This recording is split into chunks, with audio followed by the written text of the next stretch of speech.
Good morning बच्चों। आज class 7th की सामाजिक विज्ञान की वर्कशीट करेंगे। आज भूगोल की वर्कशीट है, वर्कशीट नंबर 2, 16 जुलाई की वर्कशीट। आज हम पढ़ेंगे चंद्रमा के बारे में, जिसको हम उपग्रह भी कहते हैं पृथ्वी का। अब उपग्रह क्या होता है? वो ऐसे पिंड होते हैं जो किसी ग्रह के चक्कर लगाते हैं। जिस तरह से ग्रह सूर्य के चारों ओर चक्कर लगाते हैं, ठीक है, ठीक उसी प्रकार कुछ खगोलीय पिंड होते हैं जो ग्रह को चक्कर लगाते हैं, उन्हें हम कहते हैं उपग्रह। अब चंद्रमा क्या होता है? पृथ्वी के चक्कर लगाता है, इसलिए हम इसको एक उपग्रह भी कहते हैं। ये दो प्रकार के होते हैं, प्राकृतिक उपग्रह और मानव निर्मित उपग्रह। मानव निर्मित वो उपग्रह होते हैं जो उन्हें मानव बनाता है, इनके बारे में हम आगे जानेंगे। चंद्रमा पृथ्वी का एकमात्र उपग्रह है। बहुत सारे ग्रह ऐसे भी जिनके एक से ज़्यादा हैं, लेकिन पृथ्वी का एक ही उपग्रह है चंद्रमा। चंद्रमा पृथ्वी का चक्कर लगाने में 27 दिन का टाइम लेता है। लगभग इतने समय में वह अपने अक्ष पर एक चक्कर भी पूरा करता है, मतलब वो खुद भी अपने अक्ष पर भी घूमता है और पृथ्वी के चारों तरफ चक्कर भी लगाता है, जिसे 27 दिन उसको लगते हैं लगाने में। इसके परिणामस्वरूप पृथ्वी से हमें चंद्रमा का केवल एक ही भाग दिखाई पड़ता है, हमेशा एक ही भाग, ये वाला भाग हमें दिखेगा।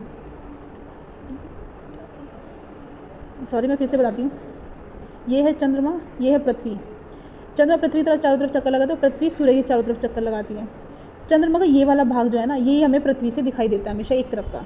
चंद्रमा का व्यास पृथ्वी के व्यास का केवल 1/4 है। देखो, पृथ्वी बड़ी है, चंद्रमा छोटा है, उसका 1/4 है। यह इतना बड़ा इसलिए प्रतीत होता है क्योंकि यह हमारे ग्रह से अन्य खगोलीय पिंडों की अपेक्षा काफ़ी नज़दीक है। दूसरे जो ग्रह हैं या दूसरे ग्रह के उपग्रह काफ़ी दूर है, ये पृथ्वी के पास है, इसलिए बड़ा दिखाई देता है। चंद्रमा में ना तो केवल जल है, ना ही यहाँ पे वायु है। इसकी सतह पर पर्वत, मैदान और खड्डे ही हैं, जिनको हम क्रेटर भी कहते हैं, क्रेटर। चंद्रमा का अपना कोई प्रकाश नहीं होता, यह सूर्य के प्रकाश से प्रकाशित होता है। रात में जब चंद्रमा दिखता है ना चमकता हुआ, तो वो उसका खुद का प्रकाश नहीं होता है, सिर्फ वो सूर्य के प्रकाश से ही चमकता है। अब क्या चंद्रमा पे ऐसा हुआ कभी कोई मनुष्य गया या बिल्कुल गया है? नील आर्मस्ट्रांग पहले व्यक्ति थे जिन्होंने 20 जुलाई 1969 को सबसे पहले चंद्रमा की सतह पर कदम रखा था। चंद्रमा के बारे में उससे अधिक जानकारी प्राप्त करने के लिए विभिन्न देशों द्वारा कई प्रयास किए गए। भारत की ओर से 2008 में और 2019 में चंद्रयान 1 और चंद्रयान 2 चंद्रमा पर भेजे गए थे।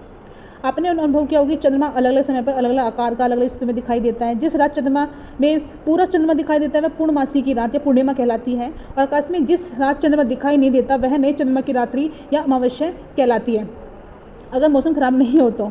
दिए गए शांत स्थान में रात के आकाश में चंद्रमा की विभिन्न कलाओं के बारे में चित्र बनाना है। देखो यहाँ पे आपने चित्र बनाना है।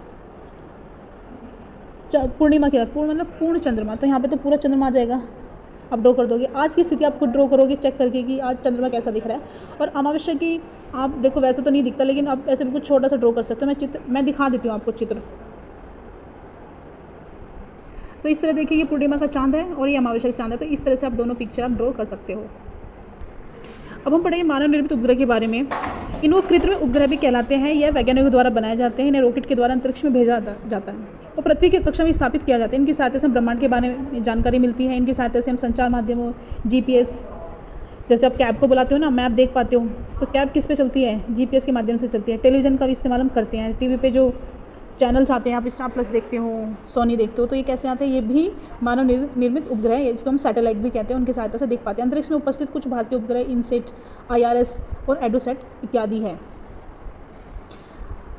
इसमें जो गतिविधि देखिए, दैनिक जीवन में और कहाँ कृत्रिम उपग्रहों की सहायता ली जाती है, पता लगाना है।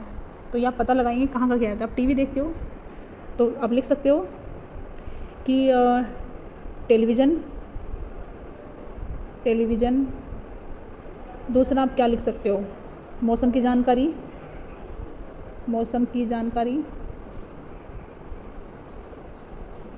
तो इस तरह से और भी आप पॉइंट ऐड करके इसमें आप लिख सकते हो।